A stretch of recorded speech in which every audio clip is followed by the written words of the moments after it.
Have you ever believed in something so deeply that it never even crossed your mind to question it? A belief so widely accepted that it feels almost like common sense. That some nations are born to lead, and others are meant only to follow. That when it comes to elite warfare, there is one unquestioned teacher, and the rest of the world simply listens. For many years, this belief lived quietly in conversations, in documentaries, in the confident tone of military analysts. The idea that the world's most elite soldiers always came from the same places, spoke with the same accents, and trained everyone else how to survive. And then there was the quiet insult that followed nations like the Philippines wherever they went. Not shouted, not written in bold headlines, but whispered just loud enough to sting. They're brave, people said. But not elite. They're disciplined, but not innovators. Good soldiers, maybe, but never the ones others would ask to teach. It was as if the entire world had already agreed on this ranking, and no one felt the need to challenge it anymore. What makes this belief even heavier is that it didn't just exist among civilians. It lived inside military circles, too. Among officers who had spent their lives studying global power. Among strategists who believed excellence flowed in only one direction. Even respected voices repeated it, sometimes casually, sometimes with authority. The kind of statements that don't sound like insults at first, until you realize how small they make entire nations feel. So imagine the shock when a story began circulating quietly among defense communities. A story that didn't fit the script. A story where the world's most feared special operators didn't arrive as instructors, but as students. Where men trained in deserts and frozen mountains found themselves humbled in jungles they could barely read. Where confidence met something unexpected and had to pause.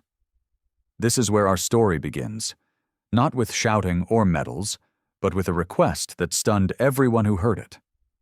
During a joint exercise in Southeast Asia, members of the United States Navy SEALs made a decision that went against decades of unspoken hierarchy.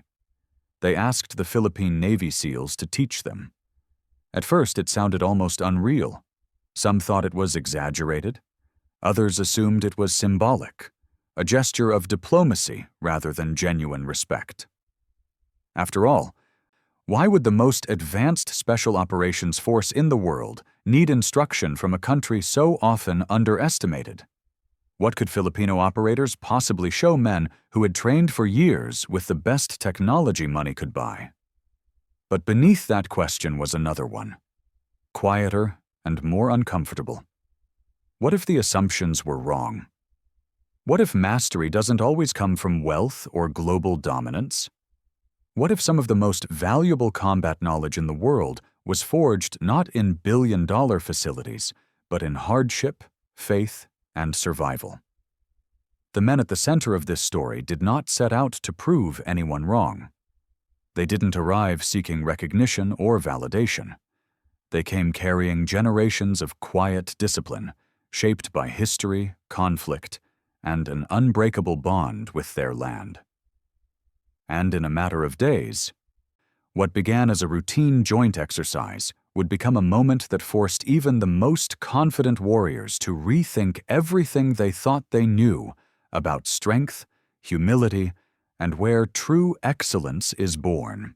Before that request was ever spoken out loud, frustration had already been quietly building. The men who arrived in the Philippines were not rookies chasing glory. They were veterans of deserts where the air burned the lungs, of cities where every doorway could mean life or death, of oceans where silence itself was a weapon. Many of them believed they had seen every possible environment that war could offer. Jungle training, to them, was familiar territory. Or so they thought.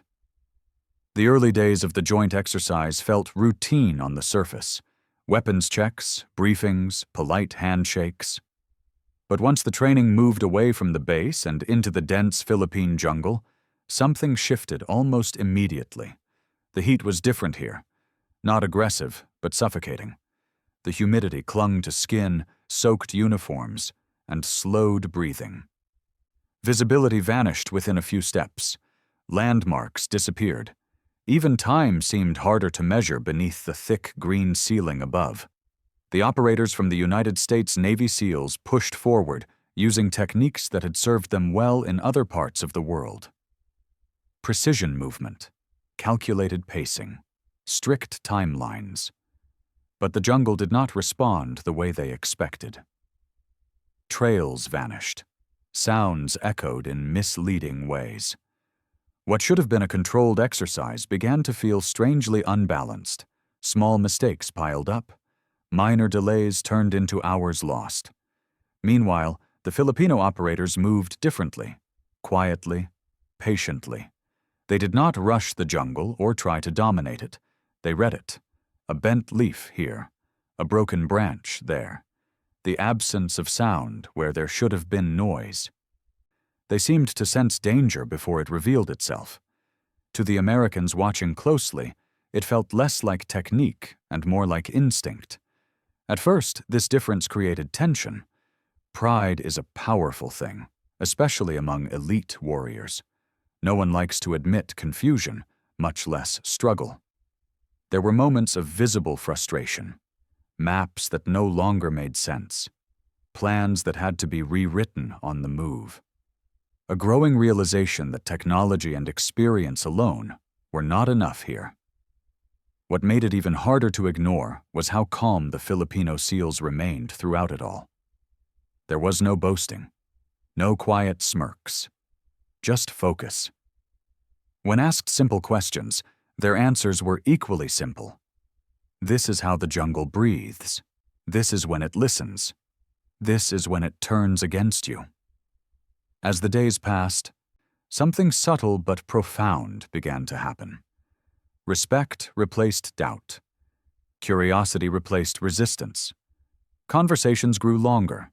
Questions became more honest. The Americans began to realize that what they were witnessing was not luck or coincidence. It was mastery shaped by generations of operating in one of the most unforgiving environments on Earth.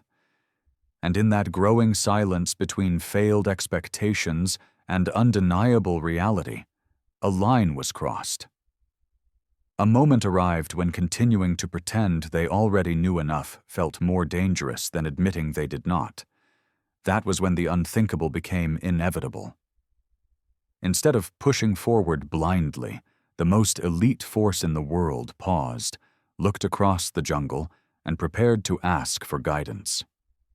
When the request was finally made, it was not announced with ceremony. It happened quietly, almost humbly, beneath a canopy of thick green leaves that blocked out the sky.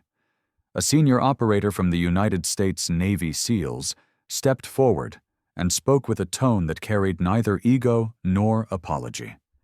He asked if the Filipino team could take the lead for the next phase. Not advise, not observe, teach. The reaction from the Philippine Navy SEALs was calm. No widened eyes, no hesitation. Just a nod, followed by a quiet shift in posture. What happened next did not feel like a formal lesson. It felt like an invitation into a different way of seeing the world. The training changed immediately. Movement slowed, not out of caution, but intention. The Filipinos showed how the jungle speaks in patterns, how insects fall silent seconds before danger moves, how the ground itself remembers footsteps longer than the eye can see.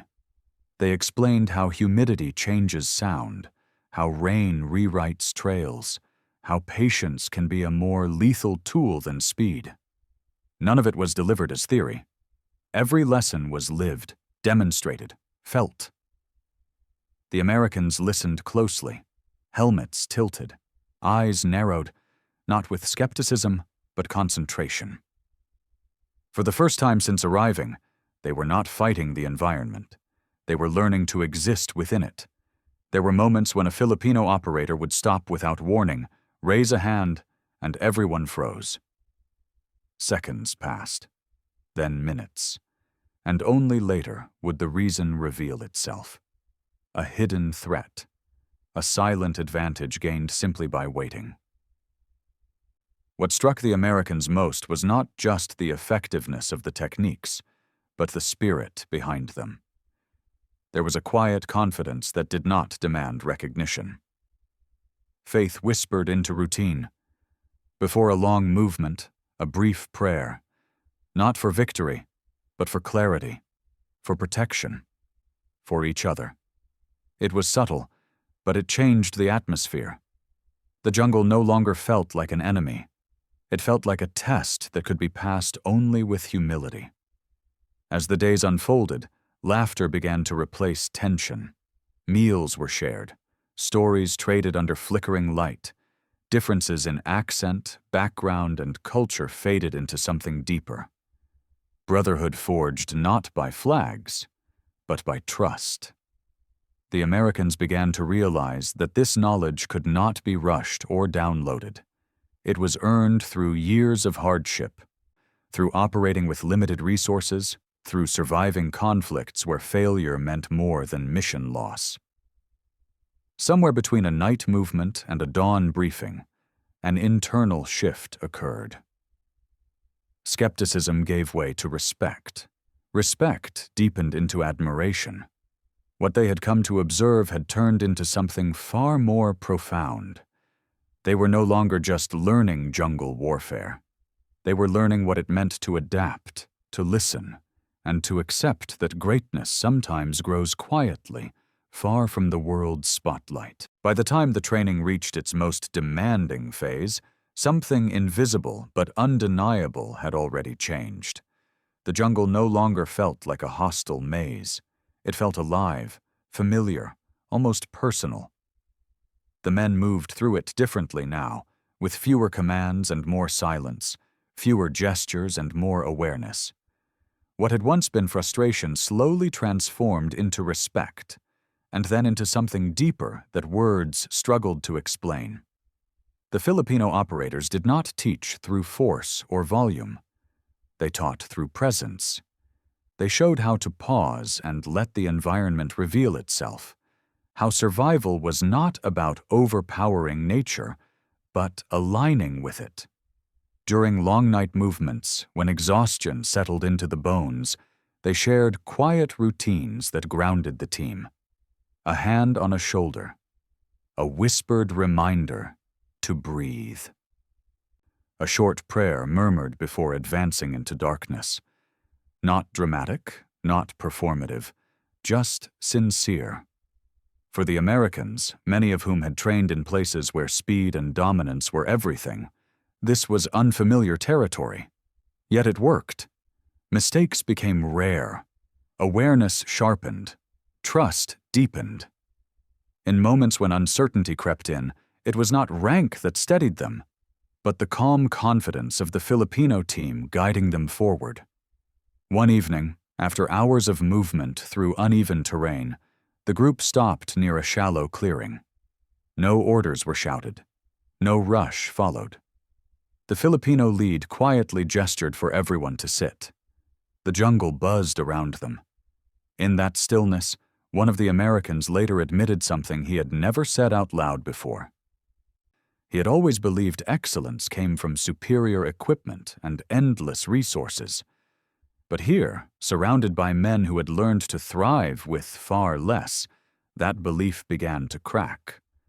What stood out most was the joy. Not laughter without reason, but a steady optimism that endured even in discomfort. The Filipinos spoke of family back home, of faith that sustained them through uncertainty, of a duty that went beyond missions and medals. They carried the weight of history, conflict, and sacrifice, yet chose humility over pride. In that space, the Americans saw resilience not as stubborn endurance, but as hope that refuses to disappear. As the days passed, the training became less about instruction and more about shared purpose. Meals were eaten together, stories blended, and differences dissolved. The Americans no longer felt like visitors. They felt welcomed, trusted, included. One senior operator from the United States Navy SEALs quietly said something that lingered long after the exercise ended. He had trained all over the world, but he had never seen warriors carry hardship with such grace. For the Filipino SEALs, there was no celebration, no demand for recognition. This was simply who they were: disciplined, faith-driven, grounded in brotherhood. And in that quiet transformation, something profound took root.